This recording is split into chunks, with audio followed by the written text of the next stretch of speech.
Bismillahirrahmanirrahim. Assalamualaikum warahmatullahi wabarakatuh. Baik, kawan semua, para pecinta buku,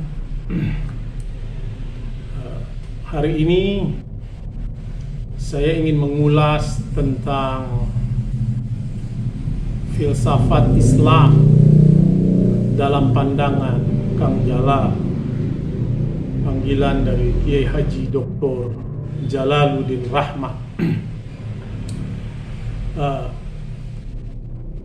Catatan kita akan mengulas tentang pandangan filsafat Kang Jalal. Kali ini kita akan membahas bagaimana pandangan Kang Jalal tentang filsafat Islam. Pada tahun 89 kita melihat Kang Jalal menerbitkan jurnal-jurnal filsafat yang Anda bisa lihat, jurnal Al-Hikmah, jurnal studi Islam. Dalam jurnal ini dimuat berbagai macam ulumul Islam, sejarah, tarikh, tasrif, khususnya filsafat Islam. Di tangan saya ada jurnal Al-Hikmah, jilid edisi yang ke-10 pada Juli sampai September 1993. Saya membelinya dulu dengan harga Rp5.000. Nah, dalam jurnal Al-Hikmah ini Kang Jalal menulis tentang dengan judul Hikmah Muta'aliyah, Mazhab Filsafat Islam pasca Ibnu Rus pada halaman 72. Sebenarnya artikel ini adalah tulisan atau makalah yang ditulis Kang Jalal untuk seminar dan diskusi filsafat Islam pasca Ibnu Rus yang diselenggarakan oleh Yayasan Mutahari bekerja sama dengan Elsaf, Lembaga Studi Agama dan Filsafat, di Jakarta pada bulan Agustus tahun 89. Nah, makalah itu kemudian dimuat di dalam jurnal ilmiah ini pada tahun 93. Nah, kita bisa melihat inilah awal Kang Jalal lah yang pertama kali memperkenalkan tentang mula sadra, hikmah al-muta'aliyah.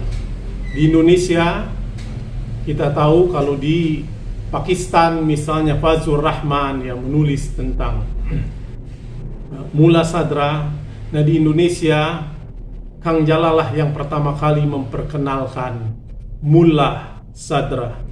Beliau menulis dalam sebuah artikel yang sangat bagus, singkat, dengan judul Hikmah Muta'aliyah, Mazhab Filsafat Islam pasca Ibnu Rus.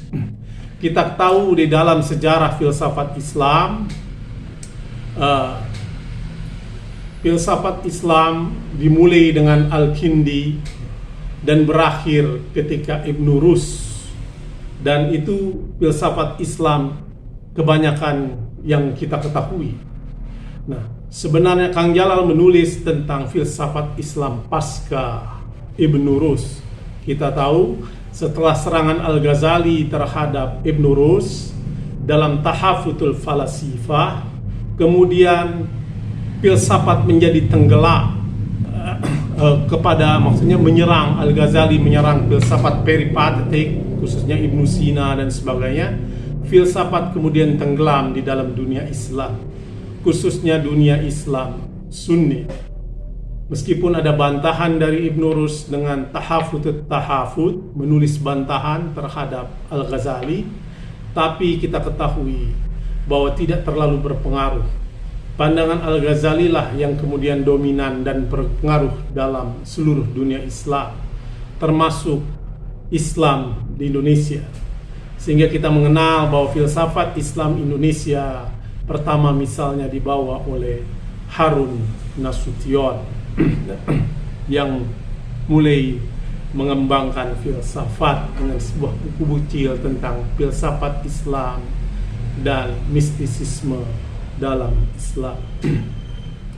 Nah, pandangan Kang Jalal mengenai filsafat Islam dapat kita lihat dalam jurnal ini yang terbit pada tahun 1993. Kang Jalal menulis artikel ini dengan judul Hikmah Muta'aliyah Mazhab Filsafat Islam pasca Ibnu Rus.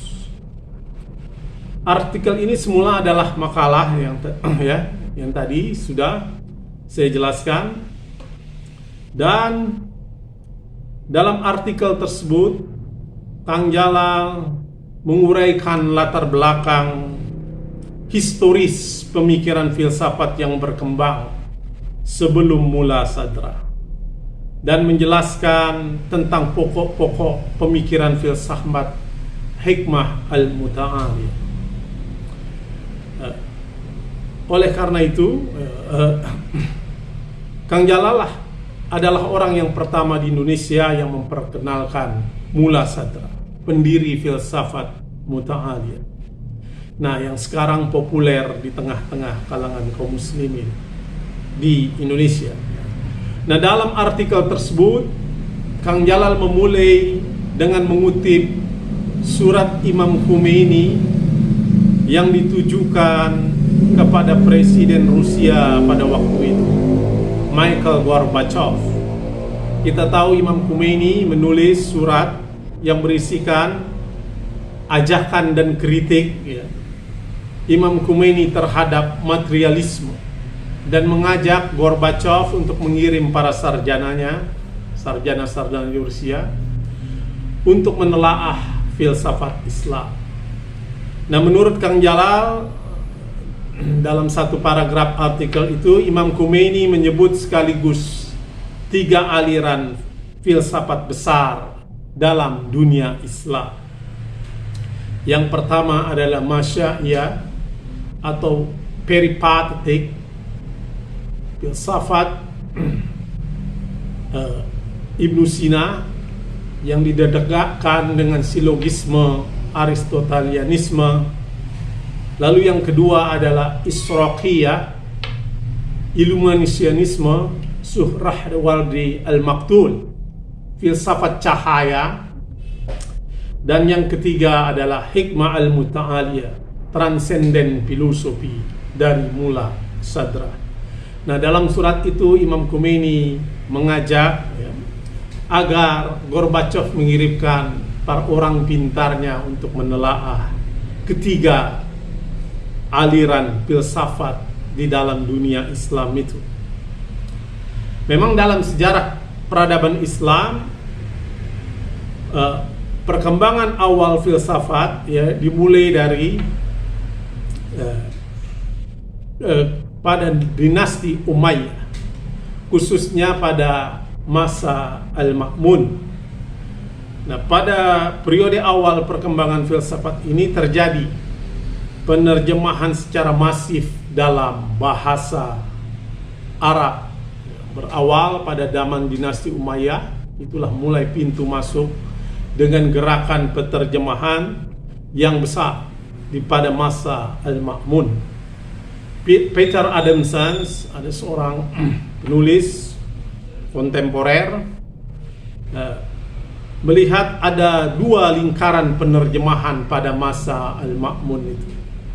Yang pertama dia menyebutnya sebagai Kindi Circle, lingkaran Al-Kindi. Ini yang menerjemahkan filsafat-filsafat Islam, khususnya adalah filsafat Aristoteles. Dan yang kedua adalah Hunain Circle, yaitu lingkaran Hunain bin Ishaq. Nah, 2 kelompok itulah yang melakukan terjemahan, dan kemudian berkembanglah filsafat dalam dunia Islam dan mengalami puncaknya pada masa Ibnu Sina dan kemudian Ibnu Rus, dan setelah itu tenggelam. Tapi beberapa pemikir menganggap bahwa itulah yang terjadi dalam dunia Islam Sunni. Di dalam dunia Islam Syiah, Justru filsafat mengalami perkembangan khususnya pada zaman dinasti Safawi.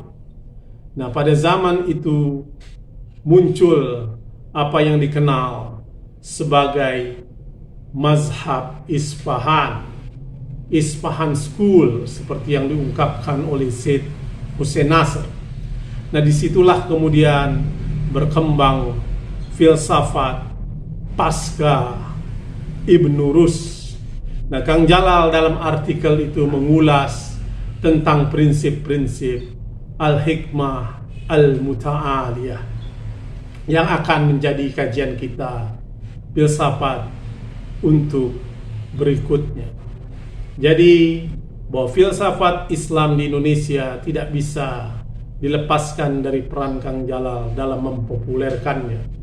Karena beliau khususnya filsafat pasca Ibnu Rus, karena beliaulah yang memperkenalkan pertama mula sadrah dan hikmah al-muta'aliyah. Wa ma taufiqi illa billah alaihi tawakkaltu wa ilaihi unib. Wassalamu alaikum